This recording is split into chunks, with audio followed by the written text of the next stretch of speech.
A very good evening to you. Thank you for joining us. Welcome to Sports Tonight. This is the Tuesday night edition of the show. Promises to be exciting, fun-filled, fast-paced, as always. And my name is Tony Ibitoye. I'd like to start by just introducing to you my partners on the program tonight, and also tell you that they will be with me all through this edition of the show. Let me start by introducing Yemi Adebayo, who is seated to my immediate right. Yemi, good to have you on Sports Tonight. Always a pleasure. A lot to look forward to. Yeah. UEFA Champions League for one, and a whole lot to expect as the week goes by. Though as we speak now, games currently going on in the UEFA Champions League, that will really catch your attention, and of course some of the other things happening on the local scene. Yeah, and of course Tunde Koiki is also on the program tonight. Today, Liverpool are playing tomorrow. Playing tomorrow. Yeah, Arsenal also playing tomorrow. Arsenal playing tomorrow. Both teams going through bad parts at the moment. It's both squads low on confidence and a whole lot of pressure on the coaches. Civil war in both of those clubs now. Both coaches under tremendous amount of pressure. Brendan Rodgers is being asked to fall on his sword by some that is actually being found that maybe last season's performance was a fluke. Arsene Wenger has long suffering Arsenal fans. They've lost their patience. They want him out at all costs. But I'm just wondering, how is it a question of why they lost to Manchester United that is the cause, or how they lost to Manchester United? Or a combination of the two. Or combination, or maybe it's just pent-up emotions. Same scenario playing out over and over. You start nothing is changing. Same excuse. By December, you're already thinking of the next season. I guess the fans are. They're not contending up to the final day. But last season you have a trophy to show. This season, Community Shield, a shield. It's already in the. I'm just having to look at this objectively. I understand the frustration of the fans, and it's understandable. But I think they are stuck with Arsene for the rest of this season. Yeah, but Arsenal managers, the board, should begin to look at the future.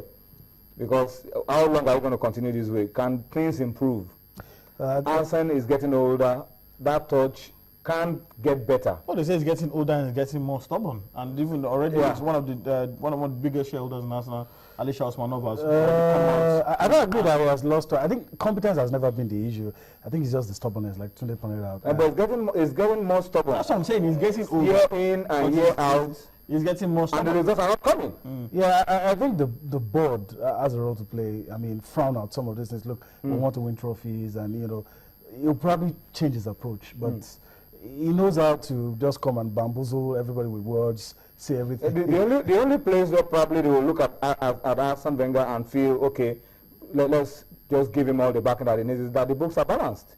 Yeah. And the money is coming in, and Arsenal is getting better financially. And they have made big money. And and they are now beginning to spend money. Big money signings that the fans have wanted in the past. Yeah, he has, but then the results are not really showing. But for Brendan Rodgers, it's the opposite. This man needs.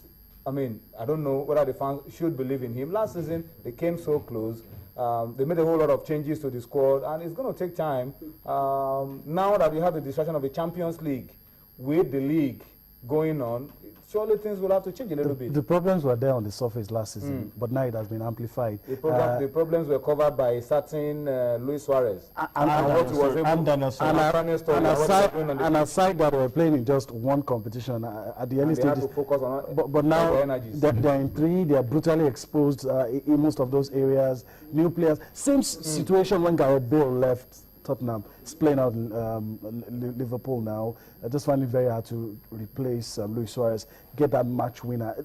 Situations really the same. The new players struggling, and the hangover of Luis Suarez leaving. I don't think the manager has lost touch. I don't believe that. I think some of the fans are unfair. Okay, that's just by the way, we didn't intend to start the show on this note. But then because Champions League games are currently going on, we just had to start off by reflecting on what the mood is for a lot of the fans of Arsenal and Liverpool. And they have a whole lot of following in Nigeria. So we started to just touch upon that and look at what the future holds for these two clubs.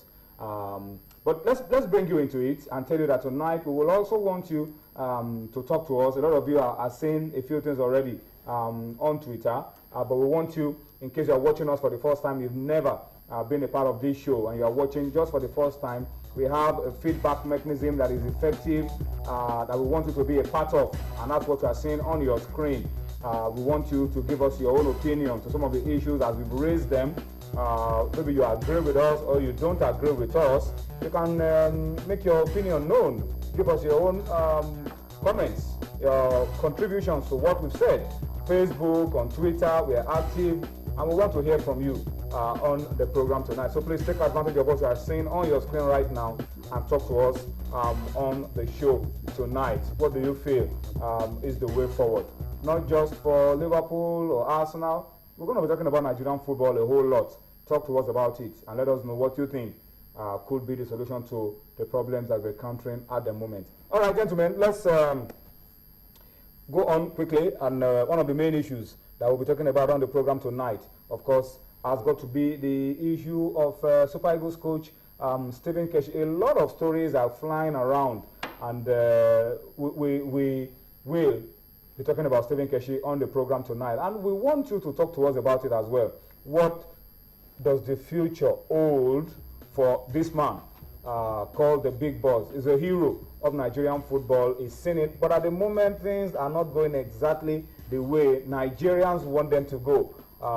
It's been a season of up and down. You win today, you lose tomorrow, and there's a whole lot of pressure on that man. Whose picture you've seen on your screen, Stephen Keshi. Well, Tunde, a lot of people have said a lot of things. What is the future now of the Eagles? The NFF had a meeting at the end of the game against South Africa when we failed to qualify for the Nations Cup. They were silent on Stephen Keshi. They had the annual General Assembly concluded in Lagos over the weekend. They were also silent on Stephen Keshi, and people are beginning to wonder what's happening.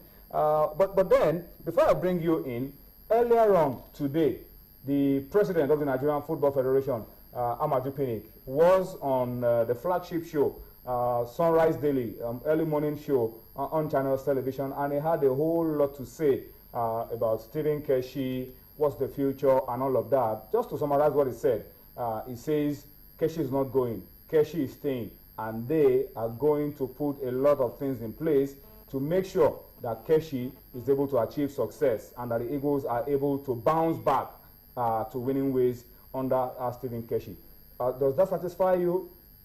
Does it not satisfy you? We expect you to talk to us via feedback as we go on the show. But before I come to ask your opinion, let's sit back and listen to Amaju Pinnick, Nigeria Football Federation president, on the hot seat this morning. He was being turned from left to right by the panel of Suleiman Alede, Nota Igbe, and Marco Ogun on Sunrise Daily this morning. He was trying to answer, but just sit back and see for yourself whether he made a good show of it or not. We'll come back for more on Sports Tonight. But I still need to come in here, Mr. Pinnick. The thing is, Nigerians haven't actually gotten answers from you, regarding the outcome of that ouster of this particular Nations Cup, in the Nations Cup.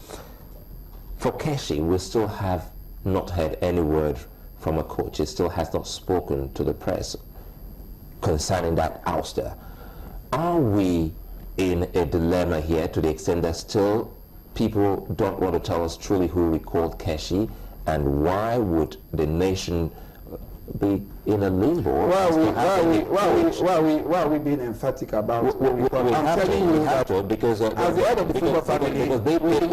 pay the money. I think the taxpayers need to know why someone who was sacked and recalled, and still we don't understand the circumstances surrounding that particular sack and recallment, if there's any word as that, and now he just couldn't give us result.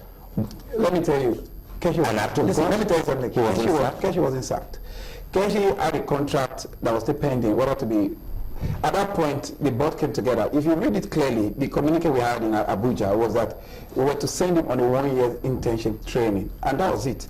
And he hasn't taken that. No, that was what we agreed. Not to say summarily dismissing him, I mean, you don't talk about Keshi and say you want to start. This is somebody that won a Nations Cup. You say he's a hero, so you must give him that respect. But we have a history of not retaining our coaches, especially when it causes this kind of pain. And this is a big pain for Nigerians, and they're wondering why is it that he's not all Nigerians that are wondering. I can assure you. It's not all Nigerians that are wondering. But for those I'm not defending him. For those but as the head of the football family, I can tell you that. Why do you attack me and let me take responsibility? That is what I'm saying. So should we now take responsibility? Do you know if I told Keshi not to speak to the media? Okay, should we now ask you the question? The question should now be, you caused us this loss. Yes, I'll take responsibility, yeah. You made him a confused man by sacking him, recalling him, having the meeting with the president, and now he's back. He lost concentration. No, that wasn't what happened. I can assure you.